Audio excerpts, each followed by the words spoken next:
ರಿಷಬ್ ಶೆಟ್ಟಿ ನಿರ್ದೇಶನದ ಕಾಂತಾರ ಸಿನಿಮಾ ದೇಶದಾದ್ಯಂತ ಎಲ್ಲ ಭಾಷೆಗಳ ಪ್ರೇಕ್ಷಕರಿಂದ ಮೆಚ್ಚುಗೆ ಪಡೆದ ಸಿನಿಮಾವಾಗಿದೆ. ಅದರಲ್ಲೂ ಸಿನಿಮಾದ ಕ್ಲೈಮ್ಯಾಕ್ಸ್ನಲ್ಲಿ ಬರುವ ಗುಳಿಗ ದೈವದ ರೋಷಾವೇಶ ಮೈಜುಮ್ ಎನಿಸುವಂತಿದೆ. ಈ ಪಾತ್ರದಲ್ಲಿ ರಿಷಬ್ ಅಭಿನಯ ಅದ್ಭುತ. ಇನ್ನು ಕಾಲೇಜುಗಳಲ್ಲಿ ಯಾವುದಾದರೂ ಕಾರ್ಯಕ್ರಮವಿದ್ರೆ ಸಿನಿಮಾದ ಹಾಡುಗಳಿಗೆ ಅಥವಾ ಯಾವುದಾದ್ರೂ ಒಂದು ಸಿನಿಮಾದ ಸನ್ನಿವೇಶವನ್ನ ತೆಗೆದುಕೊಂಡು ಅದನ್ನ ಮರುಸೃಷ್ಟಿ ಮಾಡುವಂಥದ್ದು ತುಂಬಾನೇ ಸಾಮಾನ್ಯ.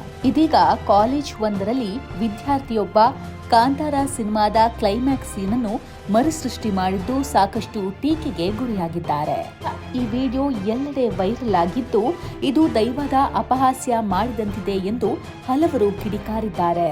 ಶಿಕ್ಷಣ ಸಂಸ್ಥೆಗಳಲ್ಲಿಯೂ ಸಹ ಯಾರೊಬ್ಬರ ನಂಬಿಕೆಗಳನ್ನ ಅಪಹಾಸ್ಯ ಮಾಡುವ ಮೂಲಕ ಜನರು ಯಾವ ರೀತಿಯ ಸಂತೋಷವನ್ನ ಪಡುತ್ತಾರೆ, ಅದೇ ರೀತಿ ಬೇರೆ ಯಾವುದೇ ಸಂಸ್ಕೃತಿ ಅಥವಾ ಧರ್ಮದವರಾಗಿದ್ದರೆ ಅವರು ಇದೇ ರೀತಿ ಮಾಡಲು ಸಾಧ್ಯವಾಗುತ್ತಿತ್ತ?